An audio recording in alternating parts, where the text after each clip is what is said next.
Om Namo Bhagavate Vasudevaya.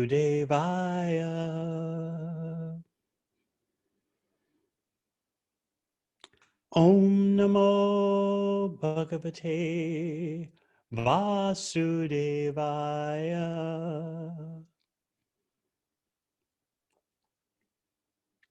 Om Namo Bhagavate Vasudevaya.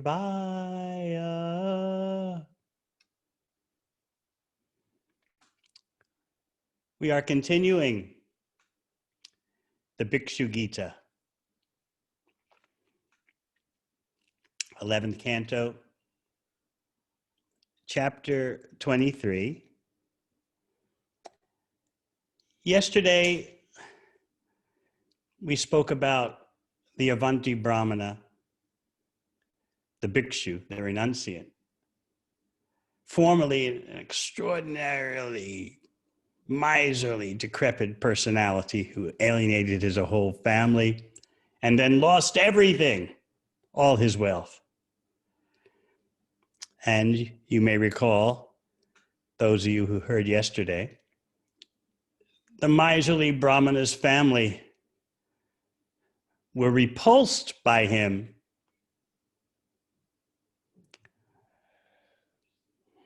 when he had money. So what to speak of when he lost all his money? You can imagine how his family, his relatives, treated him.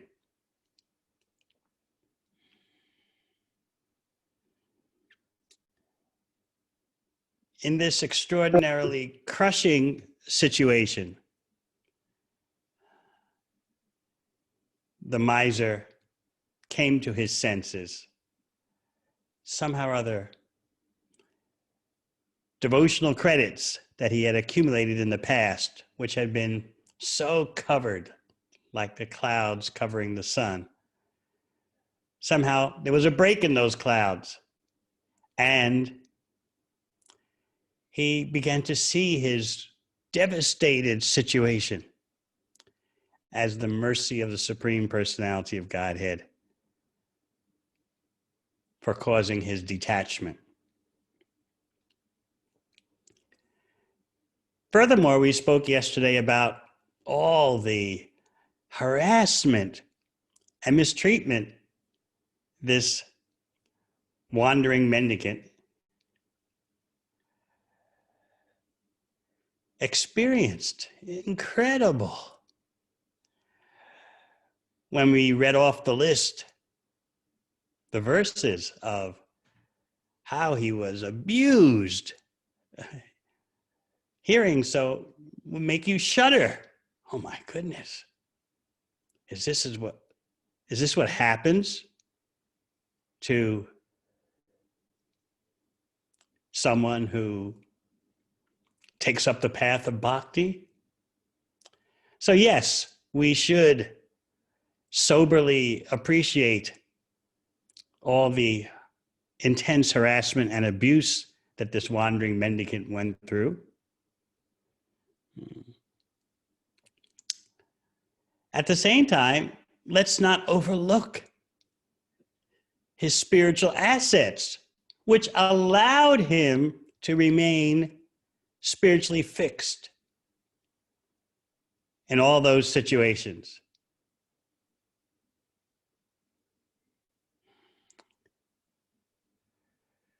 Not only spiritually fixed, but increasing his spiritual determination.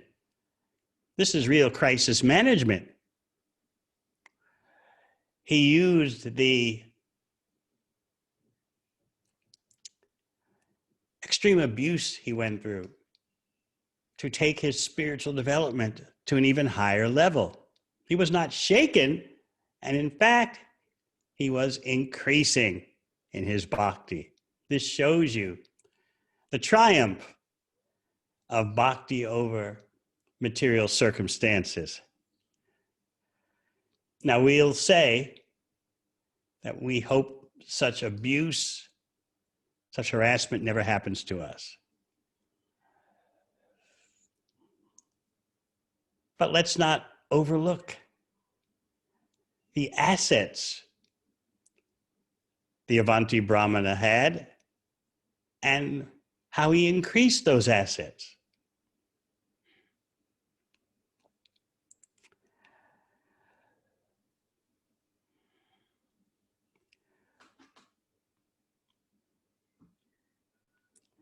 We ended up yesterday by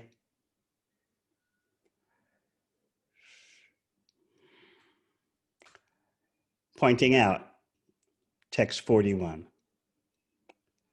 Paribhuta imam gatam agayata naradamai patayadbhi swadharmasto dittam astaya sattvikim.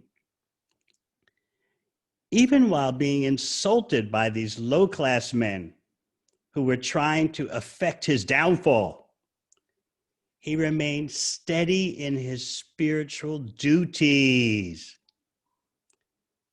Fixing his resolution in the mode of goodness, he began to chant the following song. Now remember, this is Krishna giving the history. He's speaking to his dearest devotee, Uddhava. As we pointed out yesterday in Srimad Bhagavatam, Krishna says that Uddhava is more dear to him than his own self. And this history of the Avanti Brahmana is being relayed by Krishna.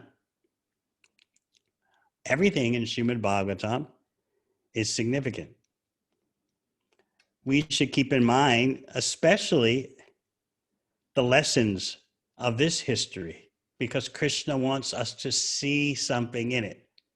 As I said, everything in Bhagavatam is significant and important, but you might just dismiss this history as freakish or an aberration or just so exceptional, so way over our head that it doesn't apply to us down on the ground living in reality, living in the real world. But Krishna is letting you know what is the real world. Bhagavatam is rearranging your circuits, so to speak. It is reformatting your hard drive. It's teaching you what is real wealth, what is real achievement. So yes, as Krishna himself describes, the Brahmana remains steady in his spiritual duties. Now, I don't know any of you who've been through a situation of extreme harassment and abuse as this Brahmana, but sometimes we allow events in this world, events with our body, events with our mind, to derail our spiritual duties. And it all seems so understandable to us. Yes, I know I should be doing my spiritual duties, but you see, there's this circumstance, that circumstance, this situation, that situation. We should then read this Bikshu Gita, read about the Avanti Brahmana, and that will give us more determination, that will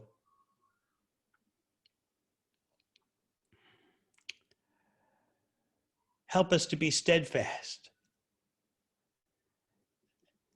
In other words, don't be unfortunate by dismissing this history as exceptional and so far beyond us, it's not really worth paying much attention to. Again, that's why I point out Krishna himself is speaking this history. Bhagavad Gita describes determination in the mode of goodness. it's unbreakable, and it's sustained by steadfast yoga practice. So yes, as I often point out, we bhaktas are yogis. The bhakti marg, the path of bhakti, is yoga. It is not that those who do the physical yoga system have a monopoly on yoga. After all, what does Krishna say in Bhagavad Gita? Yoginam api sarvesham madgatenam taratmana. Of all the different types of yogis, the topmost one is that yogi who's engaged in my devotional service. So yes, our steadfastness in yoga practice, the topmost yoga, is something we should always be concerned with. Because by that steadfast bhakti yoga practice, we can control the mind, we can control our lifestyle, we can control what our senses do. And in this way, we can be nicely situated in the mode of goodness and use that mode of goodness as a stepping stone, as a ladder to pure goodness. So it's important for us to keep in mind that even while the Avanti Brahmana was insulted, harassed, abused by low-class persons, that makes it even more bitter. It's one thing to be insulted and abused by your peers, but to have it done to you by persons clearly who are lowly behaved entities, it's difficult to swallow.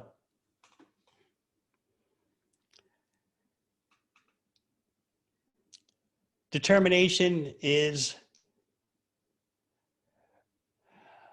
necessary in bhakti. So much so that, remember what Rupa Goswami says in Sri Upadeshamrita, the nectar of instruction?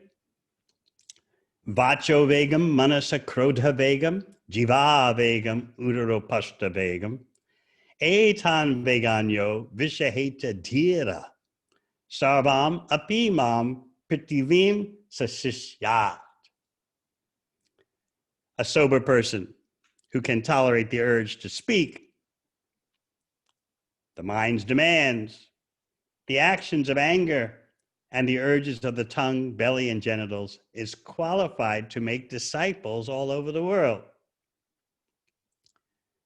So this verse by Rupa Goswami, the first in Sri Upadeshamrita, stresses tolerance. If you can tolerate the pushings of your mind and senses and the other pushing forces, the other drivers of conditioned life, one is qualified to teach the science of bhakti all over the world. That shows you how precious tolerance is.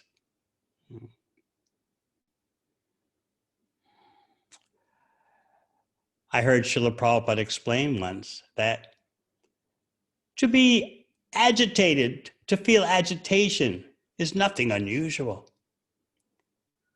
Sometimes he would explain that that's natural in this world. What do you expect? You have a material body, you're in the material world. So there's nothing extraordinary about feeling agitation. But the extraordinary thing is to tolerate it. That toleration is what separates the bhakti yogis from the general population. Let us never minimize the value of toleration. It's what separates the neophytes from those who steadfastly make advancement. Prahlad Maharaj talks about this toleration in the 7th canto. He says, tolerate the itch of material desire and avoid so much suffering. He says that's what someone who is dhira, sober, does.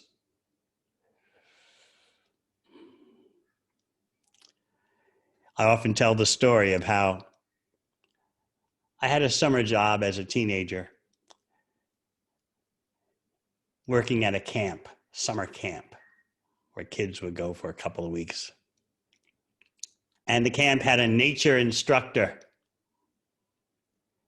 And he would take 50 or 60 kids with him into the forest and explain about the trees and the birds and the insects. So the camp staff would go to assist him. And while we were in the forest, we were being attacked by mosquitoes. Not a huge number, like in India, but enough for city folk, urban people to feel disturbed. That means probably what, one mosquito every 5 minutes. That's considered a nuclear warfare if you live in the city. So there we were, swatting and scratching. And meanwhile, we're watching in amazement. We're watching the nature instructor let the mosquitoes bite him. And he wasn't swerved. He wasn't agitated. They would land on him and then go away. And so finally, I asked him,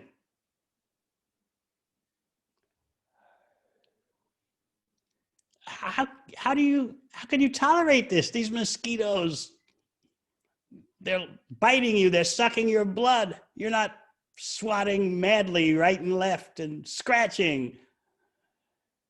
And he explained, at least what pertains to the mosquitoes of that region. I don't know if it's a global phenomenon for mosquitoes, but he said, I let them land on me and bite. They get their little share of blood.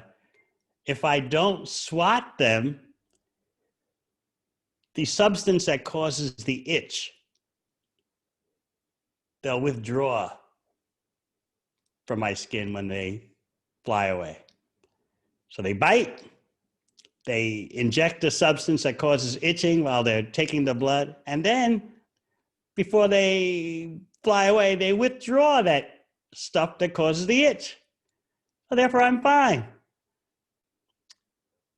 All the campers and I looked at him like, oh my goodness, we could never tolerate that. If those suckers bite us, we're going to kill them. We're going to smash them right away. It's get them first before they get you.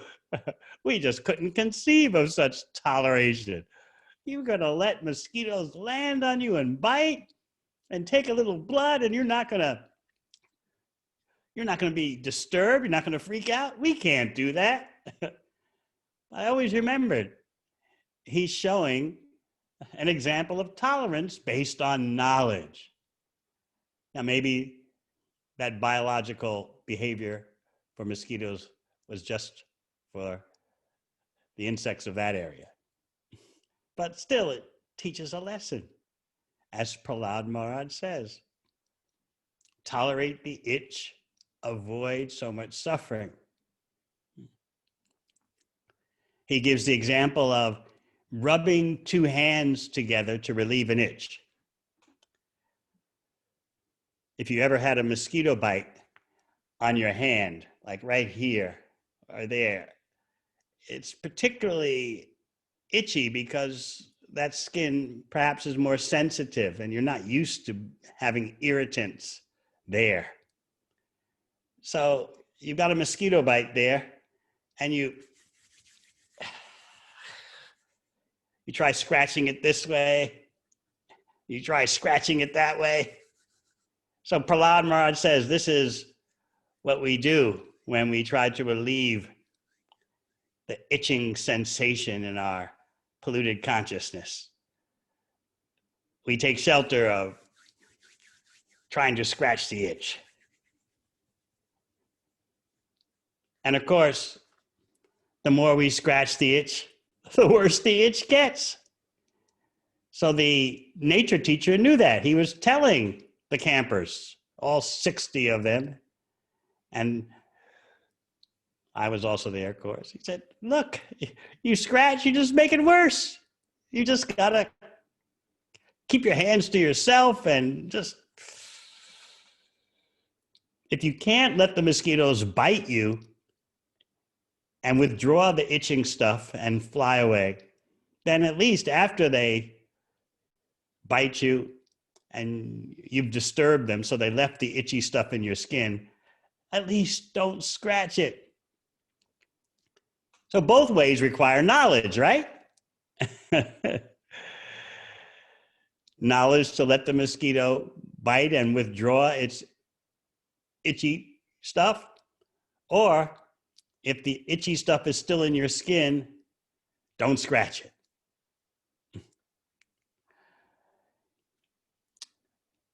I've told some of you about an example of Srila Prabhupada. He was sitting on the Vyasasan at the Krishna Balaram Mandir in Vrindavan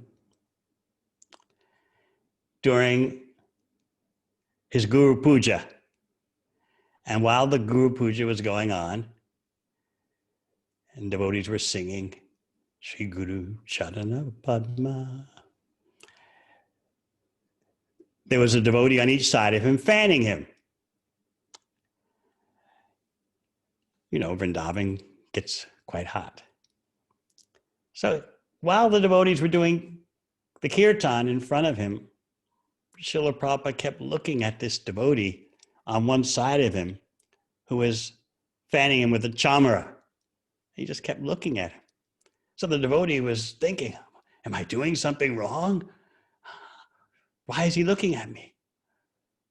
And Srila Prabhupada's glance was such that you felt it was penetrating to the deepest corners of your heart.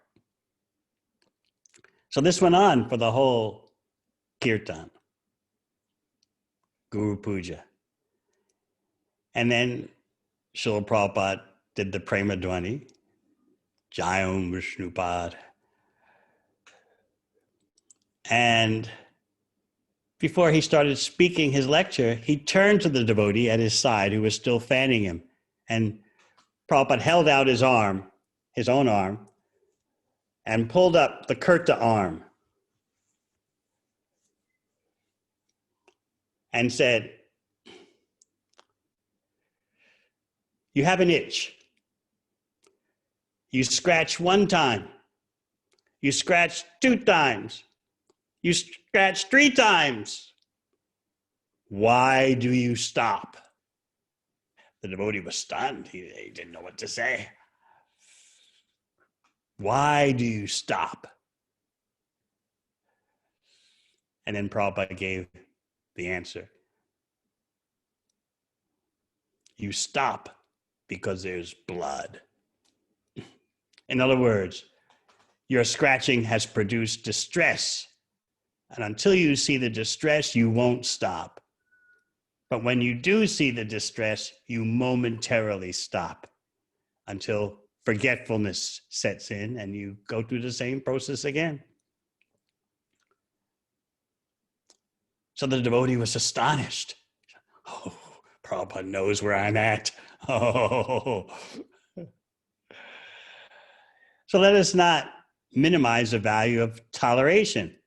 Our bhakti toleration is not just grin and bear it, bite your tongue,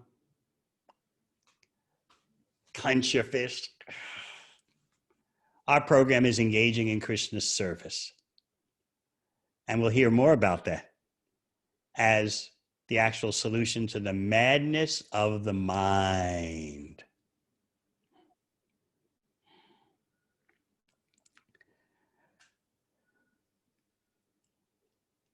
The abusers of the Avanti Brahmana are trying to make him fall from his spiritual duties by such a harassment. But his determination is simply increasing. In Bhagavad Gita, Krishna describes determination in the mode of goodness. Dritya yaya dharayate mana pranendriya kriyaha yogena vicharinya driti sa partha satviki. Determination that restrains the activities of the mind and senses with fixed concentration of the mind is in the mode of goodness. Fixed concentration of the mind on what? Nothing material. Our program is actually Hare Krishna. Our program is beyond the mode of goodness. Although our first step is to come to the mode of goodness, our actual bhakti program is beyond the mode of goodness. Because we're given a chance to fix the mind on Krishna by fixing the mind on Krishna's service. But without Krishna's service, how can you fix the mind? This is a question we should all ask ourselves. And we're going to hear more about how the mind terrorizes us. So let's go to today's verse.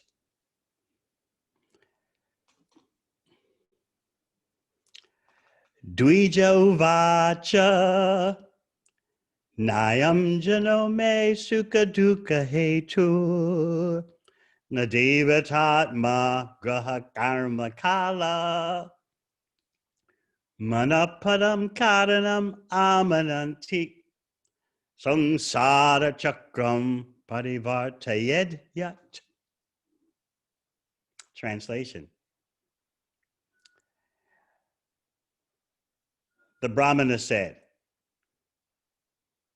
this is the beginning of the Bikshu Gita, his song. These people are not the cause of my happiness and distress. Neither are the demigods, my own body, the planets, my past work, or time. Rather, it is the mind alone that causes happiness and distress and perpetuates the rotation of material life.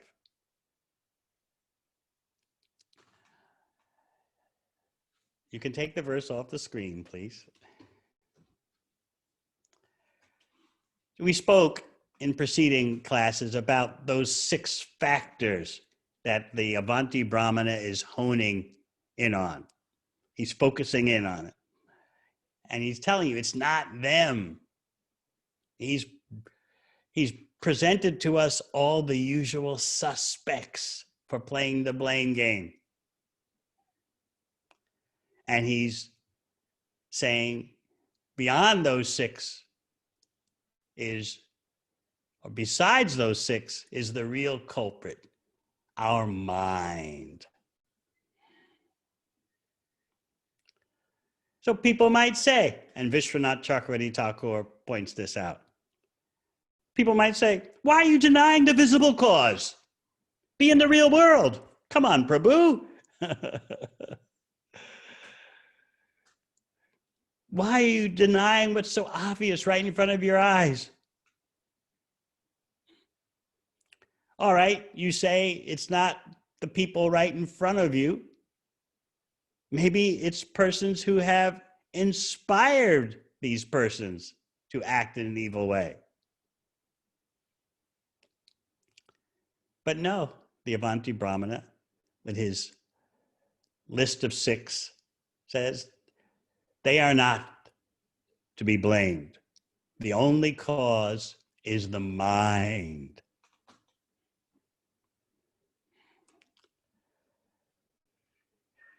He goes on in the next verse to describe how our mind connects to the modes of material nature. And by that hooking up of the mind with the modes of nature, all kinds of material activities result according to the particular blend of material nature that affects you. The mind drives us to enjoy temporary sense gratification. And that mind ties into the modes of material nature and receives particular influences from those modes.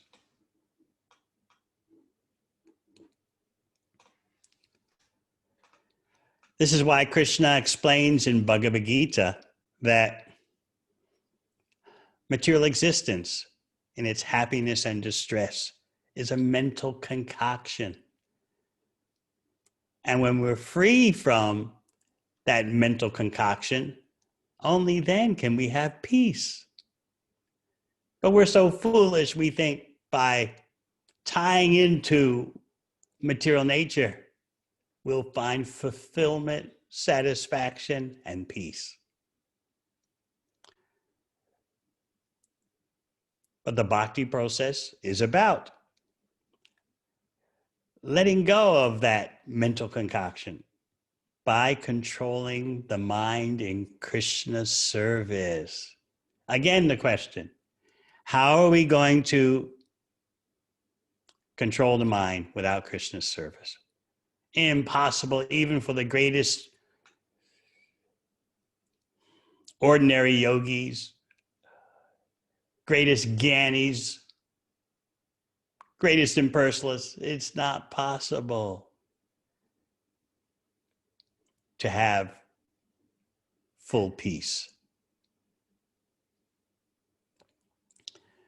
By the movements of the mind, the jiva, the conditioned soul, wanders here and there. If you want to get technical about it, you'll understand this. You can catch your mind doing this. It hallucinates. It creates attractive qualities in temporary material phenomena. You look at something, a sense object, whatever sense object comes to your mind. In the case of the Avanti Brahmana's former lifestyle, it was money and wealth. His mind created attractiveness in such possession. Or maybe it's a companion, a partner. Again, your mind creates good qualities in such a temporary, shadowy phenomenon. And then your mind tells you, you can't be happy without this. How can you practice? All right, you want to have a dharmic lifestyle, but you need these things for a dharmic lifestyle. They're essential. And if you don't have them, you should question your whole spiritual focus because you don't have these things.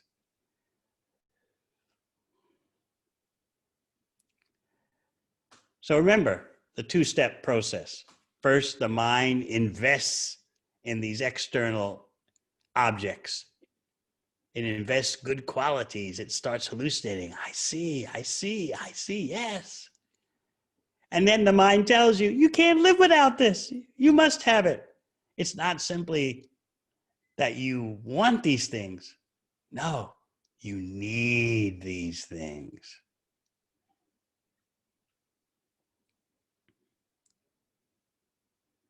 Even though we've all had a history of frustration pursuing such hallucinations, the mind, because it's so strong, still pushes us onward. It doesn't accept any discrimination by the intelligence. Oh, yes, but. Oh, that happened to so-and-so who did the same thing, but oh, my situation will be different. This is the mind. Individually, we don't learn by experience, and collectively, the human species doesn't learn.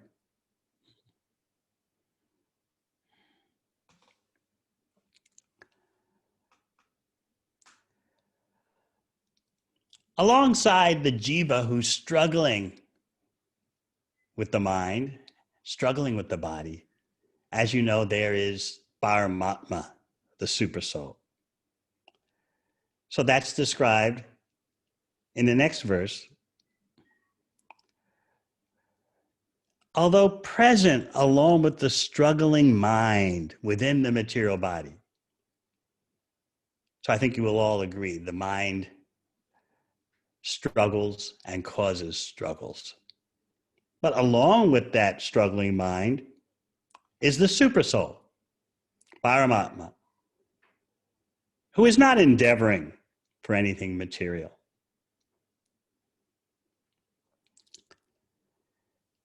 The supersoul, of course, is fully enlightened, omniscient.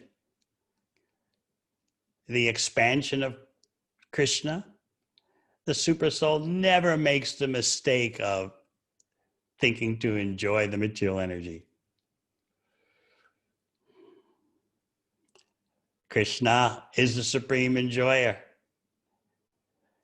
He never makes the mistake of seeking enjoyment in the external energy. That same supersoul, localized expansion of Krishna, is our friend and is witnessing our desires. We spoke yesterday about how hearing Srimad Bhagavatam changes the desires, and therefore the supersoul in the heart detects that change and arranges for us accordingly.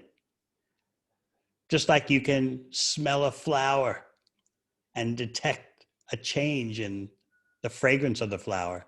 Similarly, the supersoul in our heart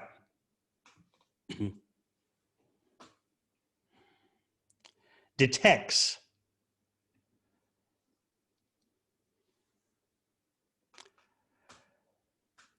the change of desire in our heart brought about by hearing and chanting.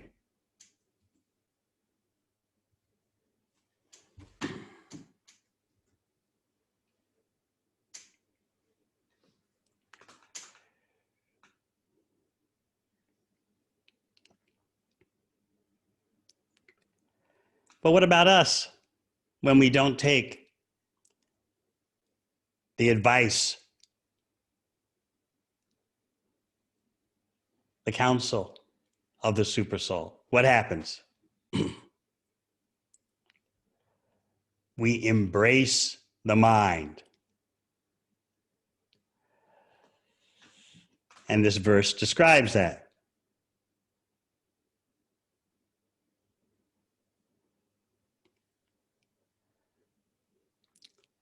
I, the infinitesimal spirit soul, on the other hand, have embraced this mind, which is the mirror reflecting the image of the material world. Now, please focus on that. It sounds a little technical to some maybe, but it's very fascinating. First of all, although I'm pure spirit soul, I've embraced a material mind. And what is that material mind?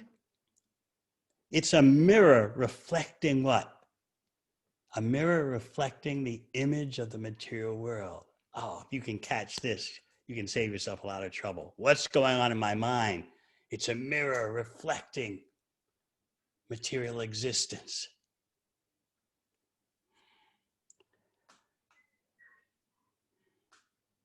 And therefore, I'm engaged in enjoying the objects of desire.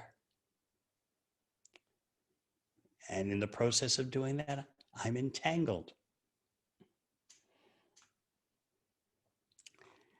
We spoke briefly the other day about when the spirit soul, although pure, in delusion, and that delusion is caused by the false ego.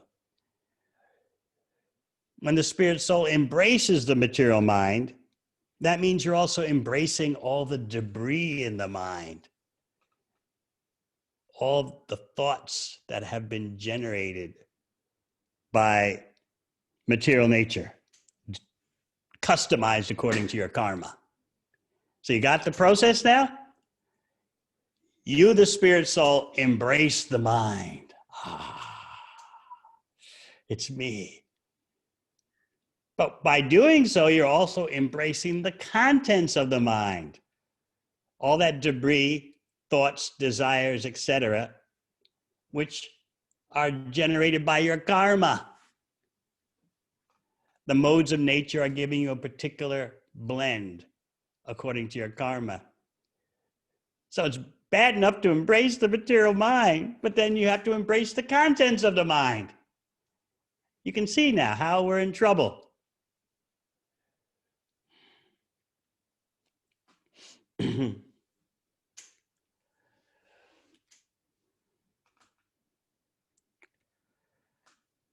The end result is samsara, wandering through material existence. And we'll talk more about that wandering later. I'd like you to get a sense of that wandering.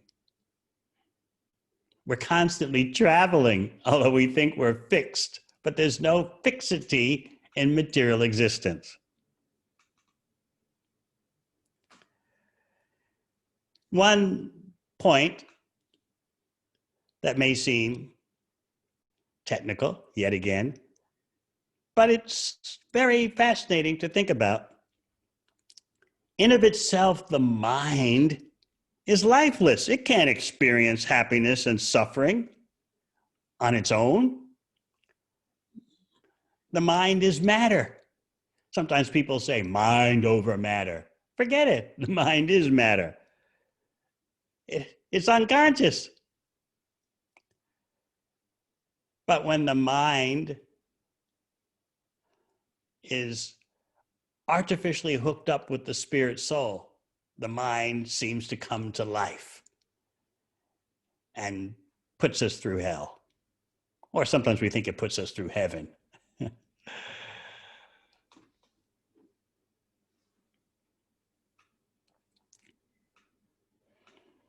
The Avanti Brahmana goes on singing. He describes how all the activities of a real civilization, activities you don't see propagated, promoted today. He said all those activities have as their final aim the subduing of the mind.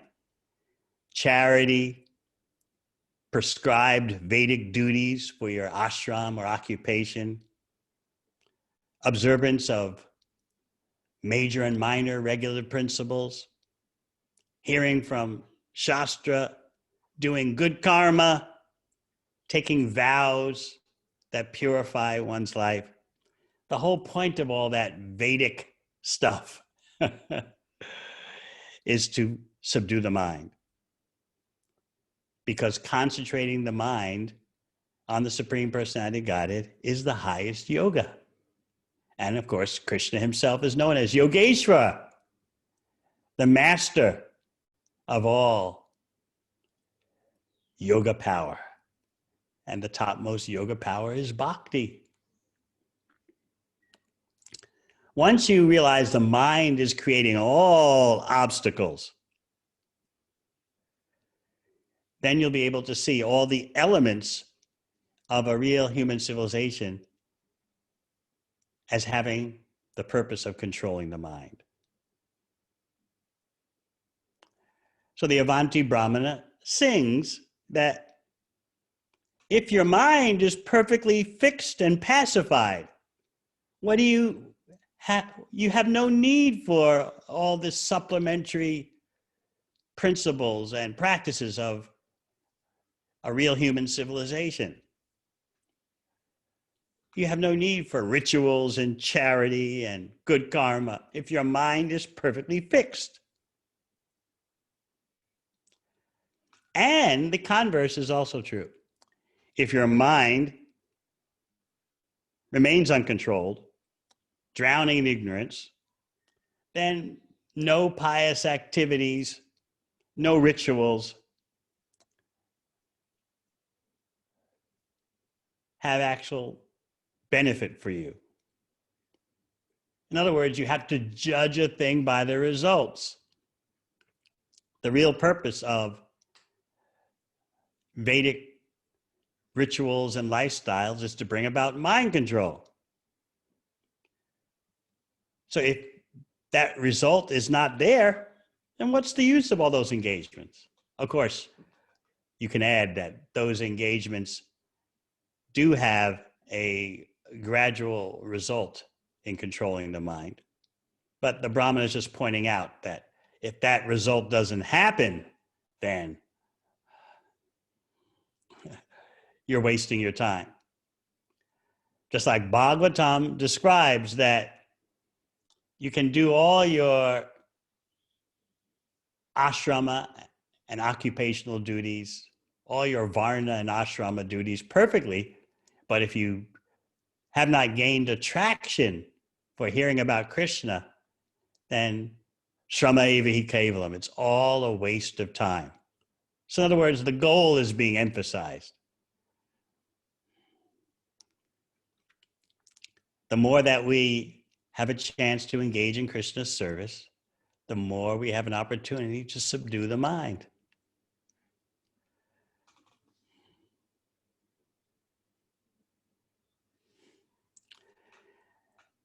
Now, the Avanti Brahmana is going to focus on the power of the mind, which is so almost inconceivable. We're really getting a picture here of what's driving us in material existence, what the driving force is. He says, all the senses have been under the control of the mind since time immemorial. Not simply this lifetime, but countless lifetimes. As Srila Bhaktivinoda Thakur sings, Anadi karma phale, Bhavi Bhavanama Jale. You can't trace out the beginning, the karmic beginning of our being subjugated by the mind.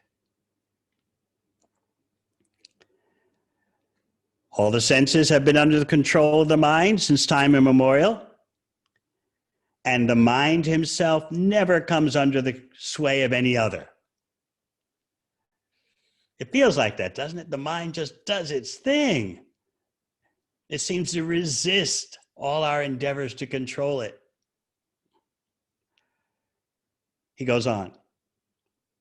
He, the mind, is stronger than the strongest, and his godlike power is fearsome. He's just letting you really feel how tremendous a force the mind is. People these days, in coping with climate change, they like to point out that human beings have become a geophysical force. The behavior of human beings is affecting the whole planet in a major way. But here, the Avanti Brahmana is pointing out, the mind is the true geophysical force.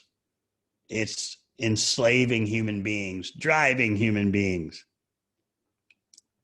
To emphasize the power of the mind, he's saying he's stronger than the strongest, and his godlike power is fearsome. Of course, the mind is not the supreme, but in conditioned life, you might as well say that. So he concludes this verse by saying, therefore, anyone who can bring the mind under control becomes the master of all the senses.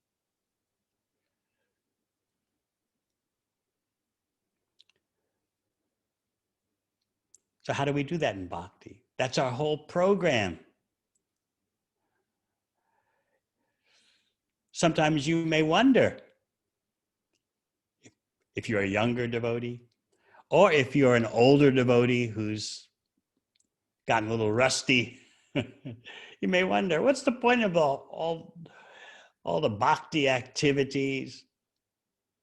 Isn't it enough just to believe in Krishna? But in Bhagavad Gita, what does Krishna say twice? In 2 verses? Manmana bhavamad bhakto. Always think of me, become my devotee. He doesn't say always believe in me. He says always think of me, become my devotee. To think of Krishna requires proper activities, conducive activities. That is the whole bhakti practice. Then, because the mind is becoming under control, the senses can also come under control. Otherwise, it's hopeless. Remember Arjuna's presentation to Krishna in the 6th chapter of Bhagavad Gita? Krishna, this is impossible. Chanchala mana Krishna. The mind is wild, so fickle, so changey. And Krishna agreed with him. Yes, it's true. And here, in this verse, the Avanti Brahmana is telling you, the mind is stronger than the strongest, and his godlike power is fearsome. But Krishna tells Arjuna in Bhagavad Gita, it's all true, but still, it's possible to conquer the mind by the proper process. And bhakti is all about process. It's not about belief.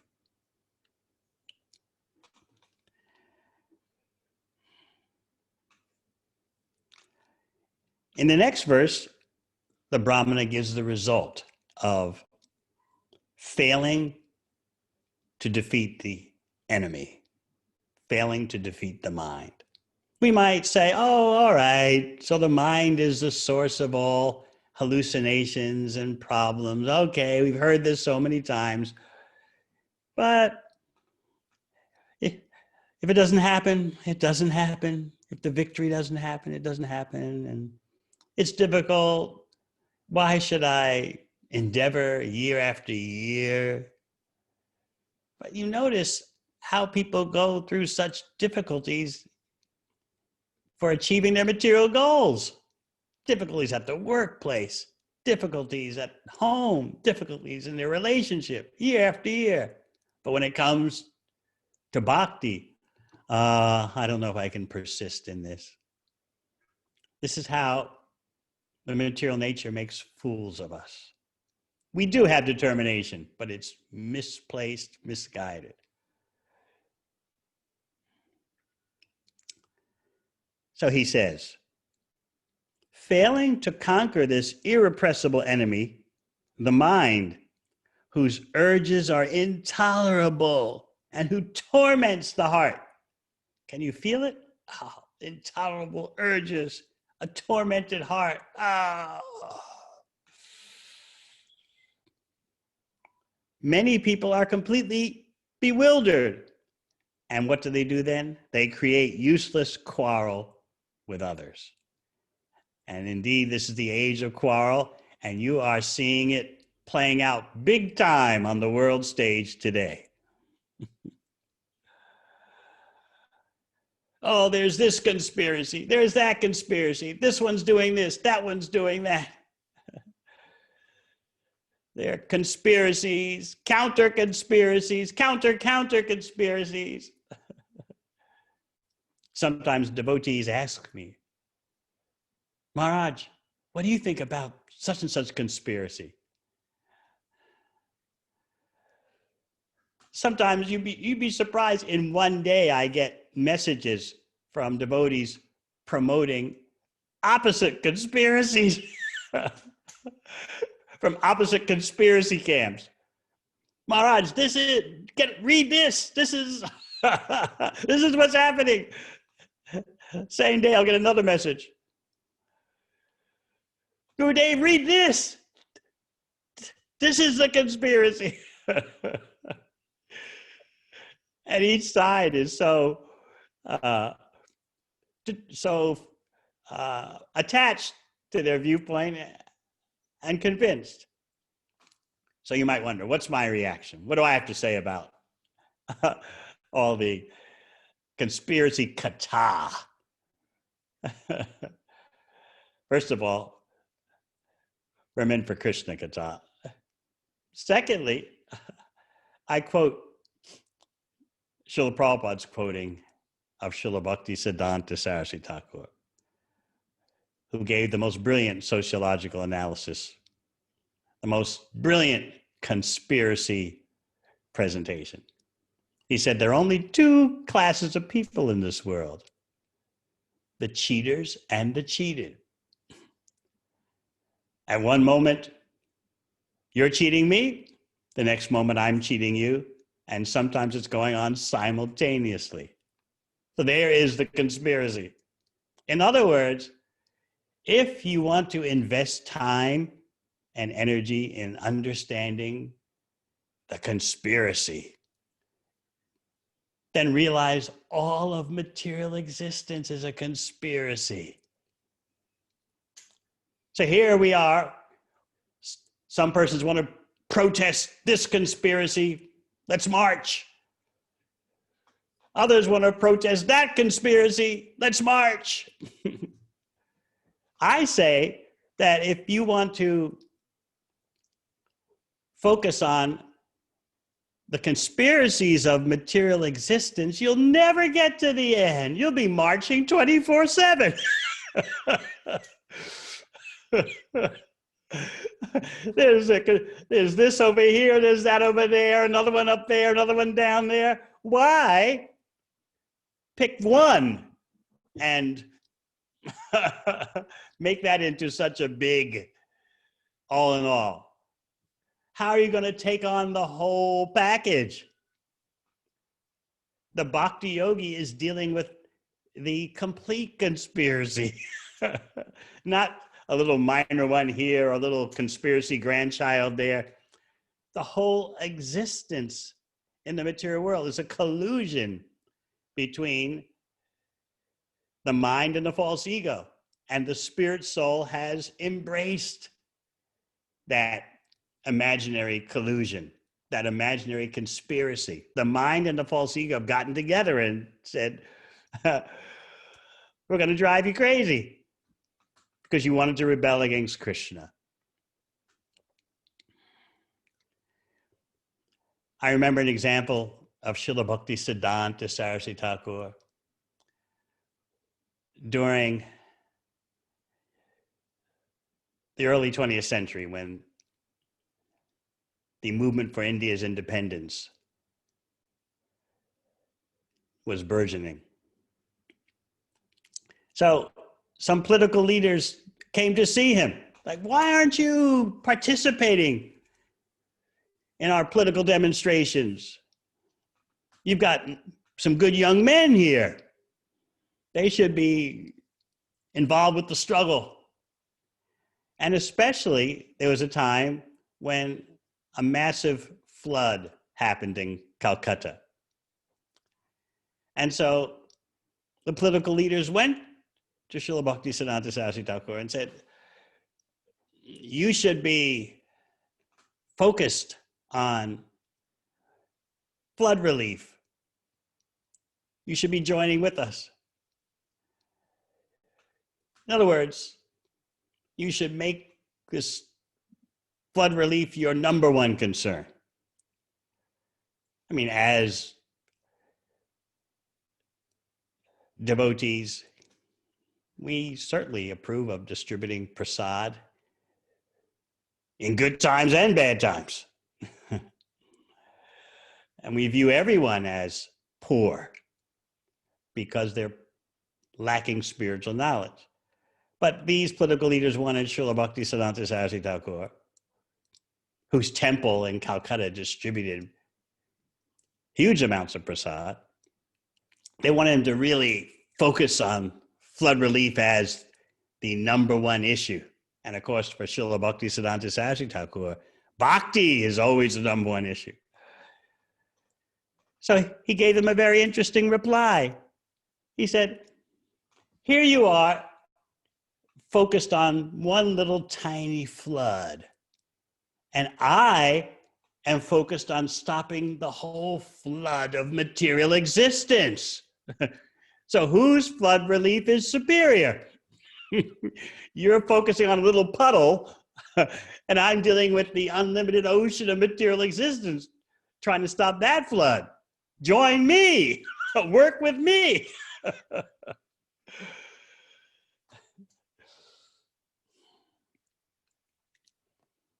So again, if you want to focus on a particular conspiracy, whether it's true or not, partially true or false, just remember, you'll never get to the end of it. The cheating is so vast. And the susceptibility of conditioned souls to be cheated is so vast. It just goes on and on. How many conspiracies, how much cheating can you handle? How much can you demonstrate against? How much can you talk about and write about it? It's bottomless. Why not just stop the entire conspiracy of material existence? That is what the Avanti Brahmana is advocating.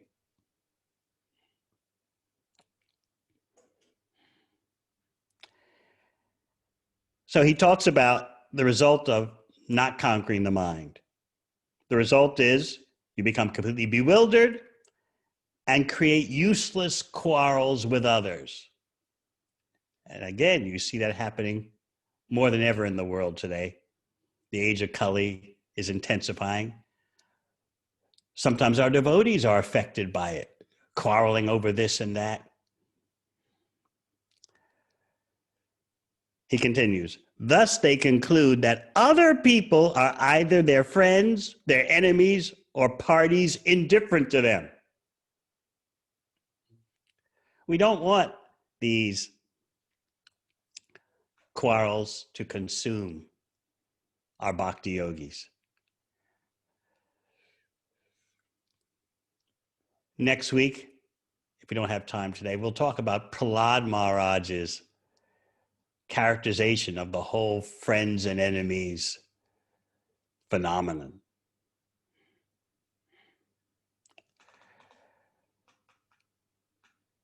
Driven by the mind, fools quarrel with one another.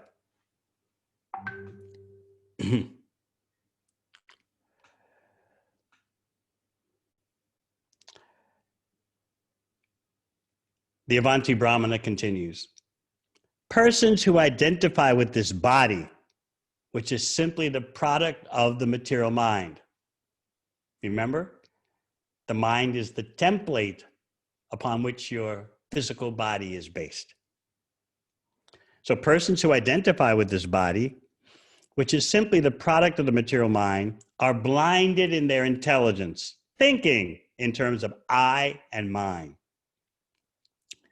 Because of their illusion of this is I, but that is someone else, they wander in endless darkness. So that wandering I mentioned earlier, we'd like to talk about. Wandering in samsara, in the ocean of birth and death. We don't feel like we're wandering. We feel like this is my body. This is where I was born, or this is where I grew up. These are my friends, these are my relatives, and it's fixed. Of course, these days, things are more and more in disarray. Families are broken apart, friendships are scattered.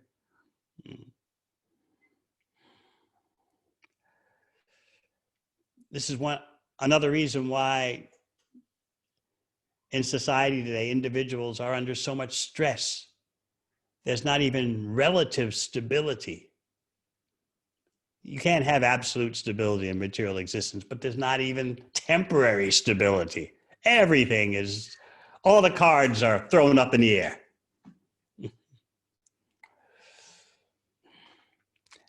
So even in the best of times in the material world, you should be able to feel you're wandering.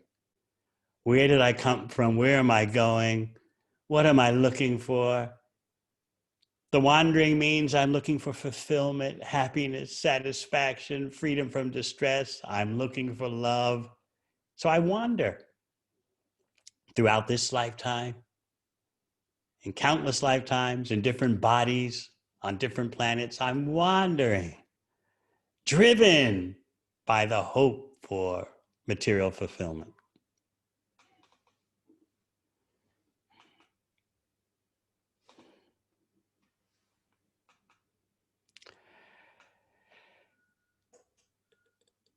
So our last section of the Bikshu Gita we'll do next weekend.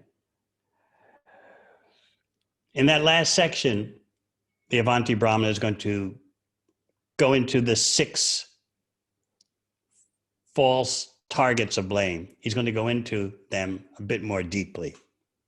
Remember those 6? Number 1, other people.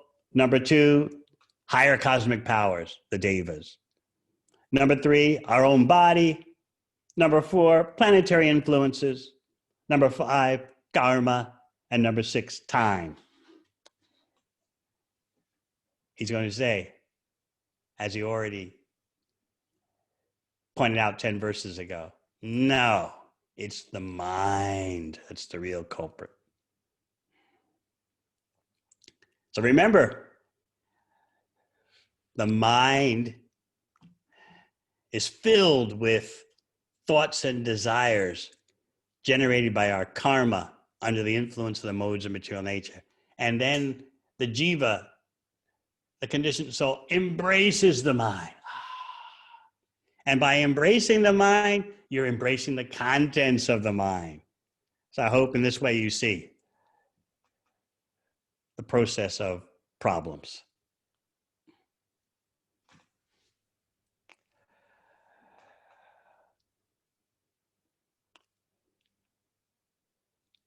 So next time we'll also bring out Prahlad Maharaj's observations about how the mind creates friends and enemies.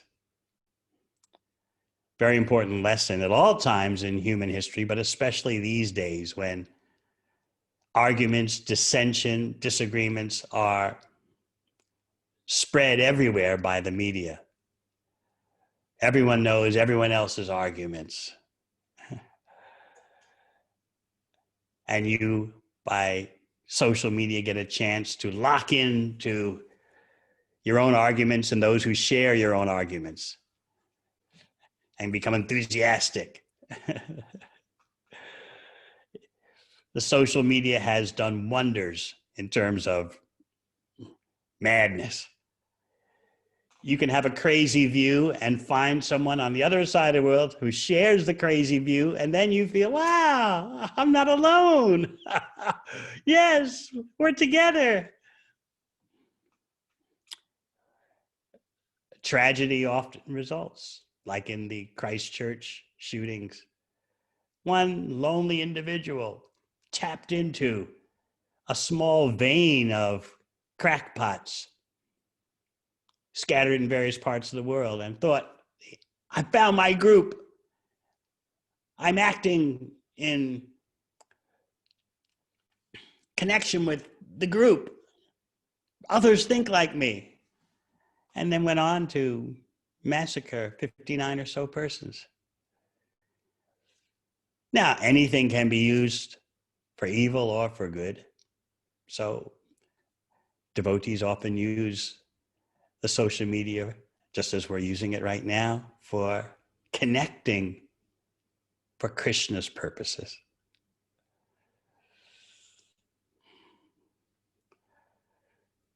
Sometimes we'll see what happens, though, without technology.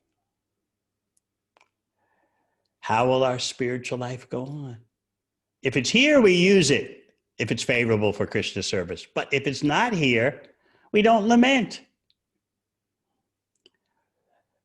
Our bhakti life goes on whether there's technology or not.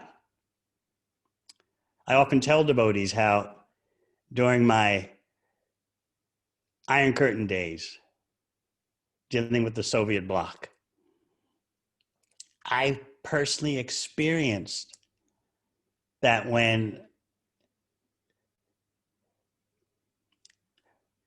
an Eastern European nation would rebel, get out of hand, the Soviets would cut off all communications between that country and the outside world.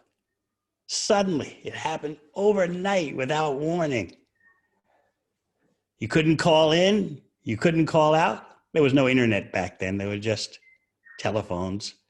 And even in good times, it was so difficult to make a phone call.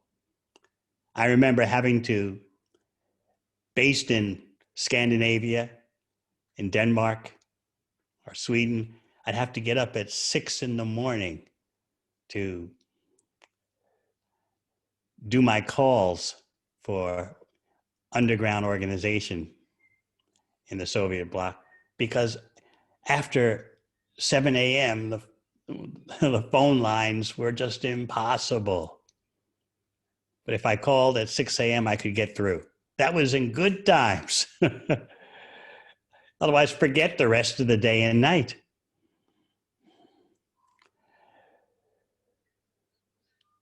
Then, when some countries were trying to throw off the yoke of domination, they had their communication systems completely cut. So that meant the devotees could not contact the outside world. And this lasted for 1 year. So I've experienced that. Therefore, I say, if the technology, the social media helps us to come closer to Krishna, we use it. If it is negative, we're careful about it. And if it's suddenly taken away, if it all disappears, our spiritual life still goes on.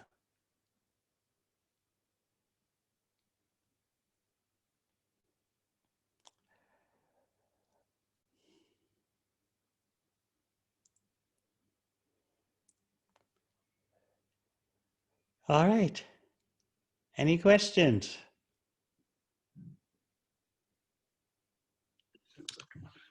Hare Krishna Gurudev. This is Manobi Ram from the Auckland Brahmachari Ashram. We have a couple questions here.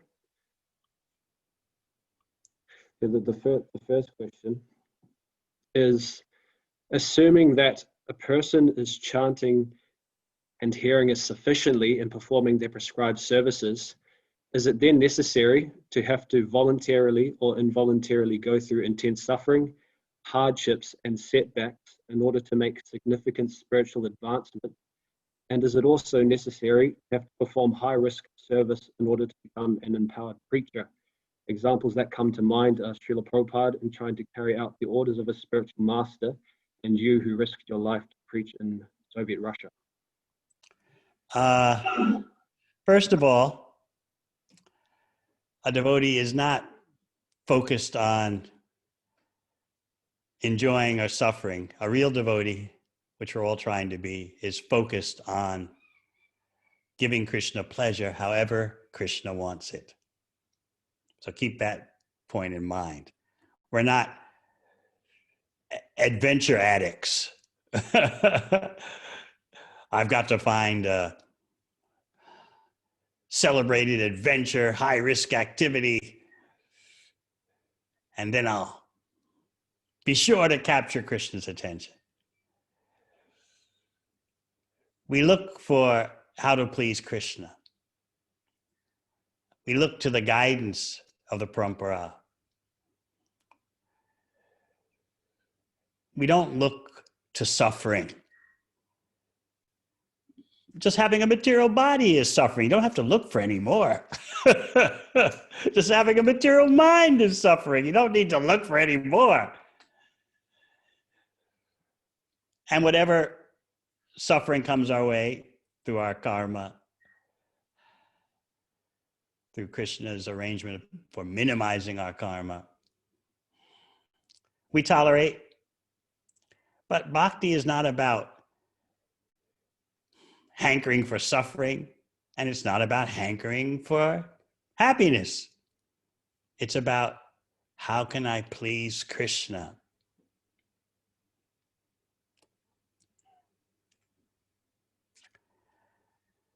You mentioned the little humble service, the little service I tried to do. It was not in Russia, by the way. It was the Eastern Bloc of the Soviet Empire.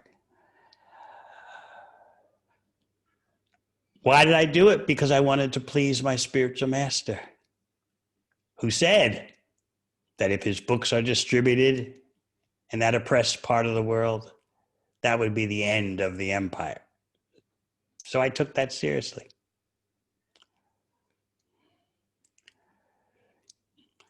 I'm reminded of one letter a devotee wrote Srila Prabhupada, because I used to file all Srila Prabhupada's correspondence in my BBT office in Los Angeles. I had the letters to him and the letters from him. Always keep in mind the letters are personalized. They don't replace Shastra. They don't replace Srila Prabhupada's books. You don't know the whole situation unless you see the letters to Prabhupada and the letters from him, both. And even then, you still require more information. At that time, Los Angeles was the capital city of ISKCON, the Los Angeles Temple. So all the news would gather there, all the news from around the world. So anyway, I saw the letter to Prabhupada. The devotee was wanting to reinstate himself. He was a leader who lost control of his senses, had some difficulty. And so he wrote Prabhupada, in order to reestablish myself, I need to do something dangerous. I need to do something that is way out on the limb. And in that way, I can once again attract Krishna's attention.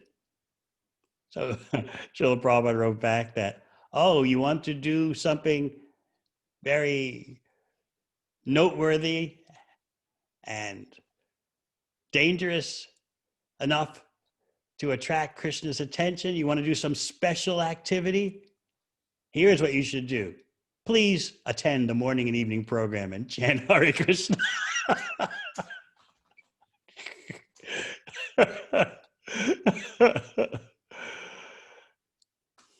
So again, we are not distressed fanatics. We're not masochists. We're not catastrophe lovers. We are focused on pleasing Krishna's senses by pleasing Krishna's devotee. Hare Krishna, Gurudev. Jamanoya here. Thank you for your class. Today I was reading about the status quo of the Srimad Bhagavatam. So I was reading about the mind, and in some there is a verse that say that the Mahatattva generates the false ego, and the false ego is transformed into the mind. So I don't know, I am just asking, maybe if I understood properly, is the mind the false ego? The two are twins, just like you have a twin sister, yes? Yes. So that twosome causes all the trouble. The false ego is responsible for the false experience that I am the body, I am the mind. And because of that false identification, the mind is empowered to be filled with all kinds of crazy thoughts. But bhakti dissolves the false ego. Lord Kapila Dev points this out in the third canto. Just like the stomach dissolves the food, bhakti dissolves the false ego. So the two work together. In the fifth canto, you'll find more about that in the history of Jad Bharat and his dialogue with Rahugana Maharaj. How the false ego and the mind conspire. Conspiracy! Haribol! How the mind and false ego conspire to sink your ship. And in the age of Kali, there's no way to counteract that except by chanting Hare Krishna and engaging in Krishna's service. Someone's asking, it seems that responding, yes, I know, but is like a bad habit, which serves us to get our way or reserve the right to be independent. How can we reprogram our mind and develop yes, I will attitude?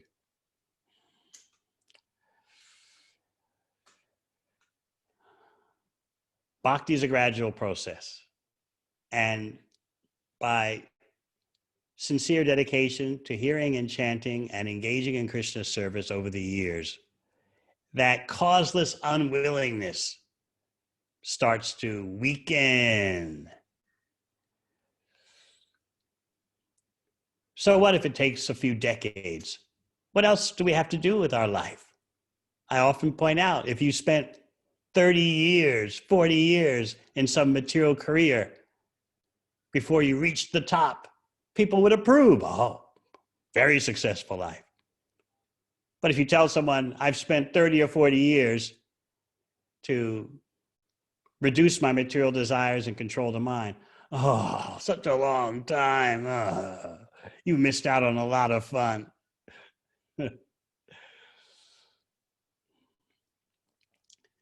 So the remnants of our rebellious mentality is what you pointed out. Yes, I know, but now this is better than I don't know and I don't want to know. It's an improvement. It's a step up, isn't it? Yes, I know, but still, you see the circumstances. You see this happen and that happen. All right, all right. We have patience and love for devotees who are trying. And we want to help them to gradually make progress. We're open to the fast train, express train people, and we're open to the slow train persons. It's not that everything has to be overnight, otherwise don't take up bhakti. Overnight, surrender completely or else forget it. We don't want to have anything to do with you. That's very discouraging. Someone can be very fortunate and surrender to Krishna immediately, like Katanga Maharaj, whom the Avanti Brahmana quoted. That's my hero. He did it. I'm going for it. Wonderful. Not everyone has that kind of determination immediately. But by hearing, chanting, and engaging in service, the determination gradually develops. You see, our main problem is offensive chanting. But the cure, the acharyas say, the cure for offensive chanting is to go on chanting. Not that, oh, I'm not getting anything out of this chanting, I'm going to stop. The reason why you may think you're not getting anything out of the chanting is because of offenses. So why not work to cut down the offenses and go on chanting? So I don't mind this, yes, I know, but I'm glad you know. And now let's work on the but.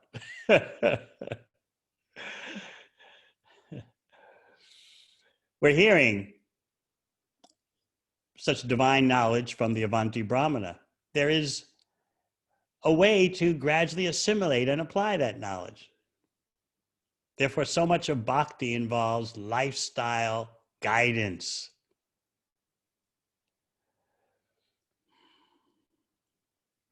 Whether at the bhakti lounge or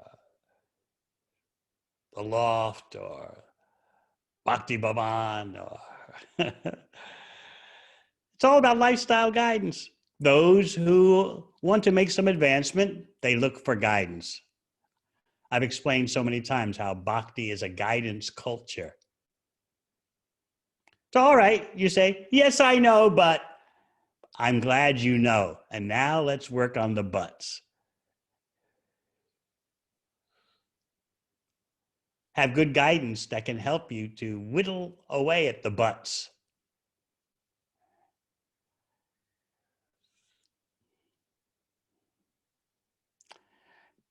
Someone else asks, is it wrong to search for love in association among devotees? Of course it is. We're against love. Everyone knows that, right? The more we mistreat each other, the more we show no appreciation, no respect, no care, the more powerful a bhakta we are. Callous to all external circumstances, callous to the welfare of other devotees.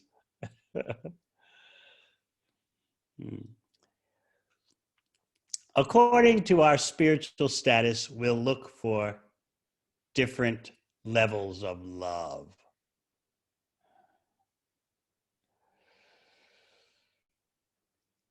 So the focus should be on making progress to higher levels of love. Everyone needs friends, everyone needs associates. And gradually, as we become more purified in bhakti, the relationships become more and more situated on Krishna's pleasure. So we don't advise husbands and wives to hate each other. Oh, you like each other too much. Oh, Venu Madhurya and Leela Madhurya, you're just liking each other too much. This is Maya. You should be fighting and arguing, and then we can know that you're detached.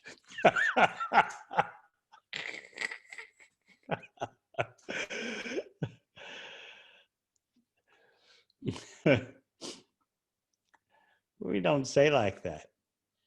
Let's recognize that there is the love supreme. And we're working towards that goal of pure love for Krishna. Let's be progressive, not fanatical. Let's be progressive on the path to pure love, the love supreme, in which we only think of Krishna's pleasure. Krishna's pleasure becomes our pleasure. Hare Krishna, Gurudev, may I ask one question? You mentioned about the tolerance and how we don't want to just bite our teeth, but want to be able to engage our mind in bhakti. While we're trying to engage in the service. Bite your tongue. I don't know if you can bite your teeth. Let's see. Sorry. Bite your tongue.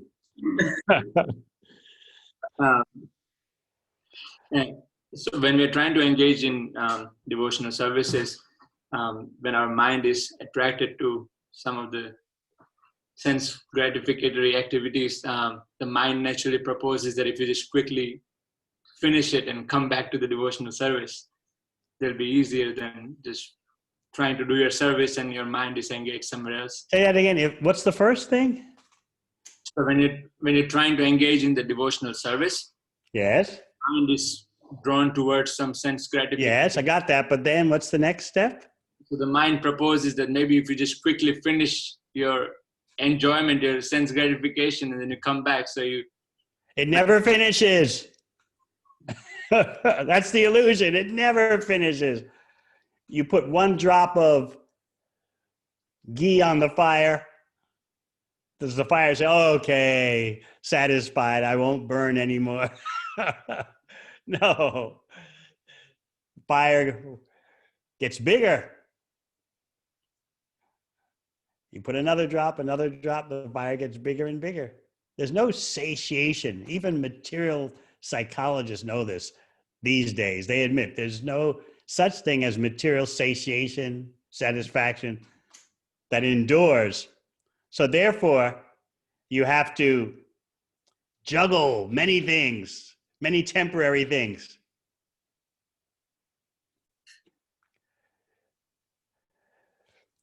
Agahanta, are you okay?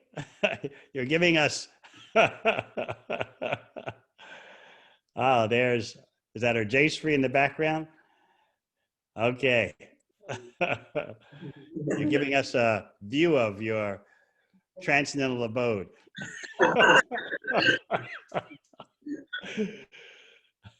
Okay, so back to Dvija Pitambara's question.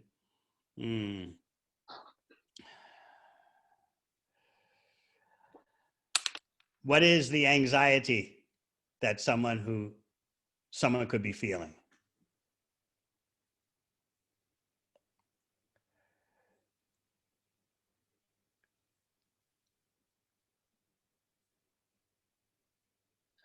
You mean just where the mind is going, the attraction? Is that what you're asking for? As I said, it will never finish. You give in, and here's the thing. There seems to be a temporary respite, a temporary peace. But as Prabhupada points out in Bhagavad Gita, that temporary peace is the greatest enemy. It's the prelude before the storm comes even greater. So you get some momentary peace and you think, oh, yeah, okay, all right, now I can move on. I can do something else. I can chant Hare Krishna. And then you're hit with something even bigger.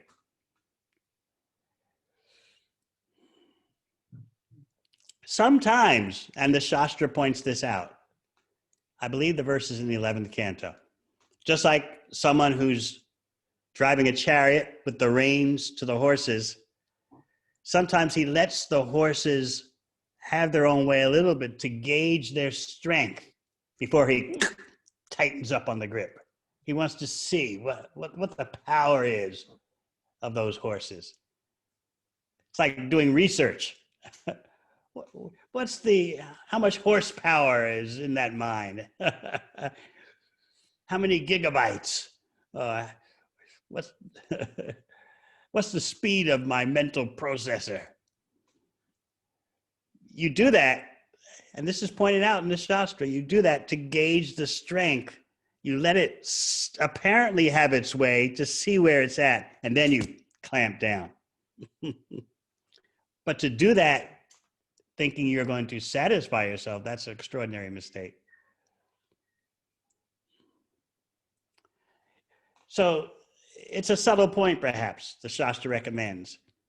You sometimes let the horses take the chariot a little more to the left or a little more to the right because you want to know the strength of those horses. You want to know their tendencies. And then you tighten up on the reins. Okay, that's it. I understand where you're at. That's different from just saying, okay, horses, take me wherever you want. I throw away the reins.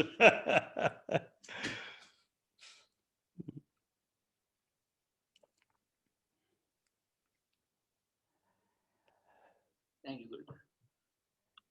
A question from Gadai Garanga. While reading Srimad Bhagavatam, when we get to the purports by Srila Prabhupada's disciples, we may find it more difficult to become absorbed in our reading and take shelter of the Bhagavatam. How do we deal with this lack of faith in Srila Prabhupada's disciples' purports? Well, there's no doubt that Prabhupada's purports are special. There's no way around that. He says his purports are his devotional ecstasies, and his devotional ecstasies are of pure love for Krishna. There's no doubt they're special. At the same time, the purports after Prabhupada finished his part, the purports in the rest of the 10th, 11th, and 12th canto, they're informational. They have insights, but it's true, nothing compares to Srila Prabhupada's books. But that doesn't mean everything else has no value.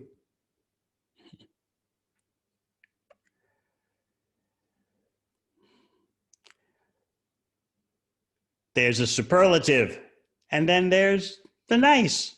You can also appreciate what's nice, but always keep in mind what is superlative.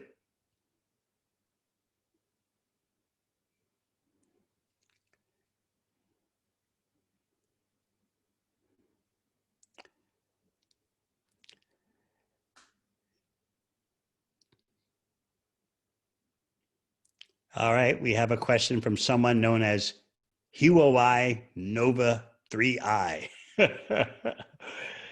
Very wonderful spiritual name. During the class, you talked briefly on just believing in Krishna and following the process. Could you please elaborate on the importance of following the process rather than just believing? Well, I did elaborate on that. Let's not minimize our daily bhakti regimen, our daily bhakti schedule.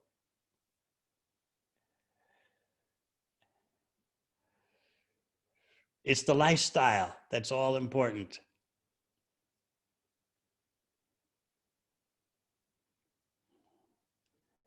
And the lifestyle means daily. You can't just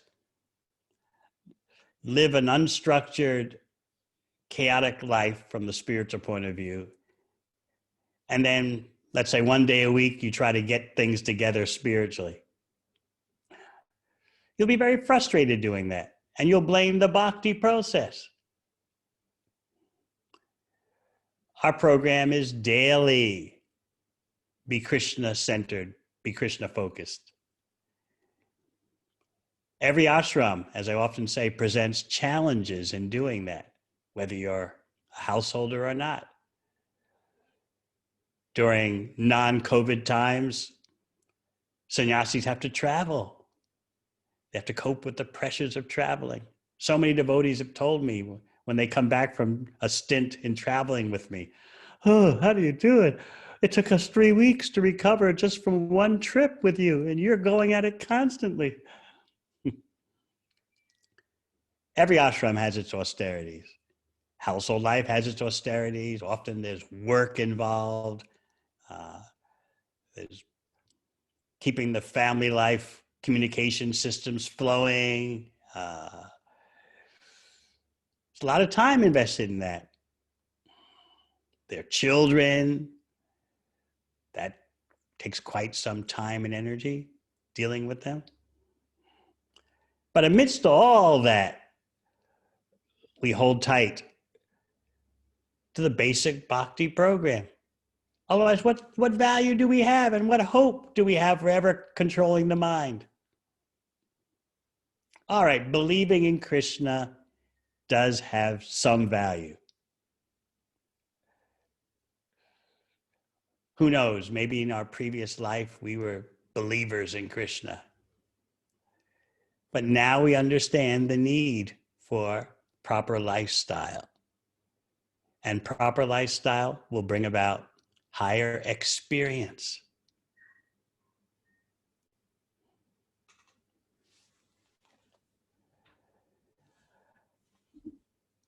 All right. So we've had a very good discussion. We look forward to seeing you all next weekend